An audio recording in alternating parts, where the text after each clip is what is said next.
沙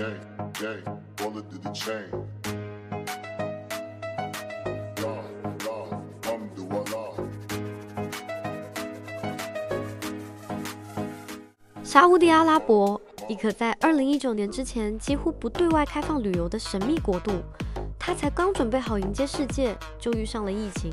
所以严格来说，真正的探索大门是在2023年之后才算完全敞开。短短几年间，这里的变化快得惊人。曾经的严格限制已成过去，现在女性可以独自旅行、开车，也不再强制穿着全黑长袍。从千年古迹埃尔奥拉到繁华的利雅得，还有正在进行的2030国家转型计划，让我们来看看这个与印象完全不一样的国度吧。我们来到了东部的胡夫夫，谁说沙烏地只有沙漠？这里可是拥有世界最大的绿洲哈萨绿洲，联合国认定的世界遗产。在干燥的沙漠中，竟有250万棵棕榈树的绿色奇迹。最特别的就是卡拉山，地形超级奇特，巨大的岩石之间形成了天然的冷气房。虽然外面是热情的沙漠气候，但走进岩洞里却非常凉爽，难怪古人会选择在这里落脚生根。这过得去吗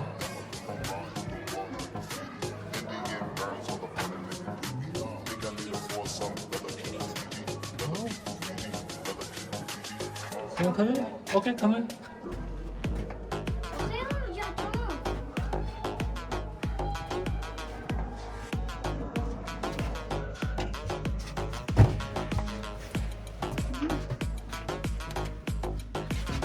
通道时而狭窄，时而豁然开朗，岩壁上布满被风沙雕刻出的曲线与层次，像是大自然一笔一笔慢慢刻出来的作品。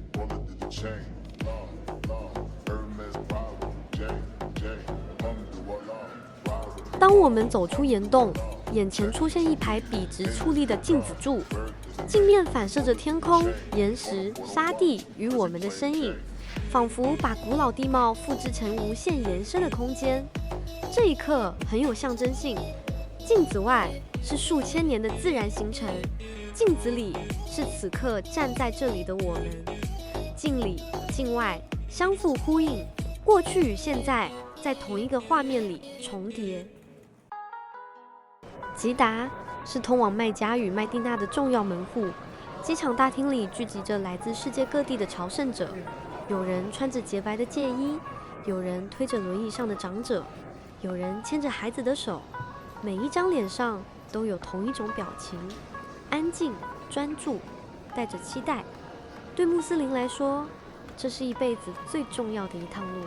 在吉达，你会同时看到两个截然不同却又共存的画面，一边是世界级的 F1 赛车街道赛道，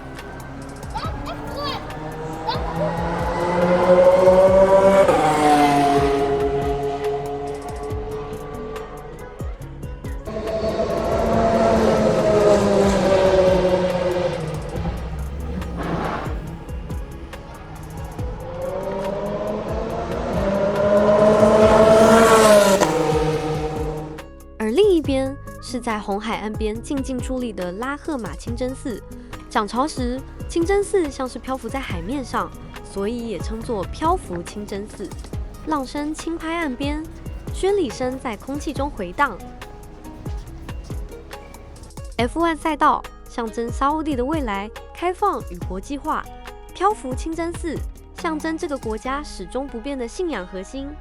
在吉达，速度与信仰同时存在，现代与传统并肩而行。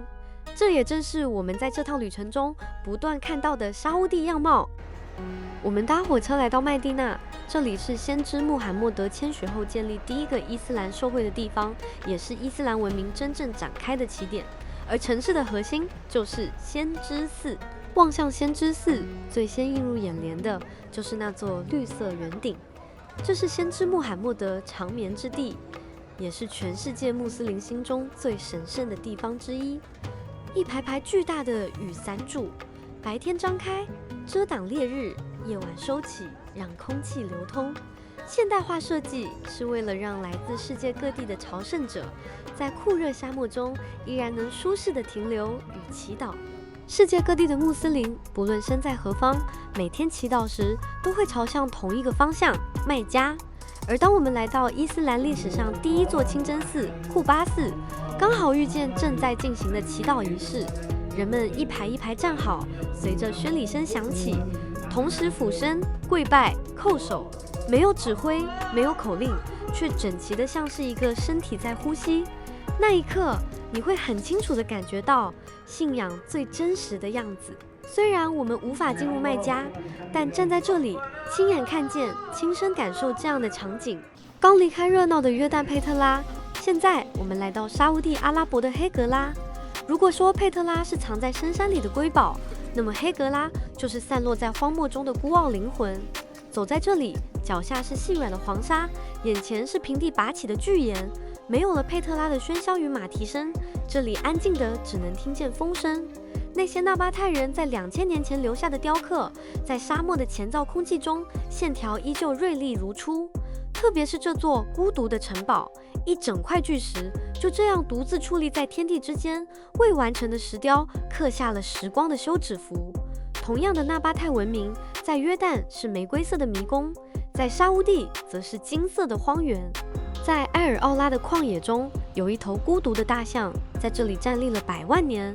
这座高达3层楼的巨大红砂岩，在烈日下显得粗犷而庄严。风蚀的痕迹像是大象皮肤的纹路，在湛蓝的天空下，那长长的象鼻直触沙地。夜晚，四周的灯光缓缓亮起，原本橘红色的岩石在光影下变得温柔而深邃，让人不得不感叹大自然的鬼斧神工。如果说黑格拉是2000年的记忆，那么朱拜则是跨越了1万年的时空。站在这片曾经是湖泊，如今是沙漠的红岩前，这里被称为朱拜岩石雕刻，是人类最古老的户外艺廊。在这些饱经风霜的岩壁上，刻画着那个人类还在狩猎的年代。你可以看见拉住战车的马匹、长角羚羊，甚至是早已在阿拉伯半岛消失的狮子与鸵鸟。这些简单却精准的线条，是远古先民留给后世的家书。他们在这里生活、祭祀、战斗，并把对生命的敬畏一笔一画地朝进了永恒。走在朱拜，时间不再是以年计算，而是以万年为单位。这些石刻文字与图案在烈日下闪烁，安静地向我们讲述着这片荒漠曾经水草丰沛的秘密。在古老的纳巴泰遗址不远处，藏着一个现代建筑的奇迹——马拉雅镜像音乐厅。Maraya 在阿拉伯语里是镜子的意思。这座年嵌了9740片镜子的巨型立方体，是获得金氏世界纪录认证全球最大的镜面建筑。走进它，你甚至会有一种错觉，以为建筑消失了。它不争夺大地的光芒，而是谦卑地把整座峡谷的壮阔、红砂岩的层次，以及沙烏地最纯净的蓝天，悉数收进了镜子里。它是人工与自然的完美融合，像是一场在沙漠中永不落幕的幻象。数千年前，纳巴泰人在岩石中雕刻永恒；数千年后，现代人用镜子对应时光。我们在镜面中看见了古老的山脉，也看见了正与世界接轨的全新的沙烏地。爬上哈伊勒的山巅，阿里夫堡像是一座土黄色的巨人，守护着这片绿洲。走在厚实的泥床墙之间，指尖触摸到的是混合了稻草与泥土的粗糙。这里没有华丽的装饰，只有最纯粹、最坚固的防御。窄小的阶梯通往高处，每一步都仿佛踏在历史的呼吸上。这里曾是观测月亮、宣告斋戒月开始的地方，也是哨兵监视远方敌踪的岗哨。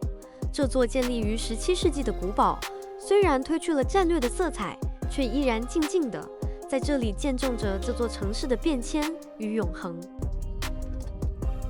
我们回到首都利雅得，但在进入城市的喧嚣前，我们要先去一个地方——世界之牙。当车轮碾过最后一片沙漠，想要看见最壮丽的风景，还需要爬一段山路。站在海拔1000公尺的悬崖边缘，风从脚下的峡谷深处灌上来，带着亿万年前的海底气息。这里曾是一片汪洋，而现在只有无尽的荒漠与断层，在眼前如史诗般铺开。望向远方，那一条条乾河的河床线条，像是地球前裂的皮肤。这不是普通的悬崖，这是一道时间的裂缝，你会感觉自己正站在世界的尽头，所有的烦恼在这种极致的状况面前都显得微不足道。回到利雅得市中心，走进咖啡厅，店内是暖黄色的精品灯饰，以及充满未来感的流线型吧台。而就在这充满时尚气息的空间里，座无虚席的是那一抹抹神秘而优雅的黑。这是利雅得最独特的风景。身着传统黑纱的女性们，优雅地端着手冲咖啡，在极具现代感的空间里轻声交谈。那纯粹的黑与店内大理石的白、金属的冷，形成了一种视觉上的强烈反差。这是一种让人屏息的冲突美学。古老的传统并没有被时代抛弃，而是以一种更自信的姿态融入了最尖端的流行里。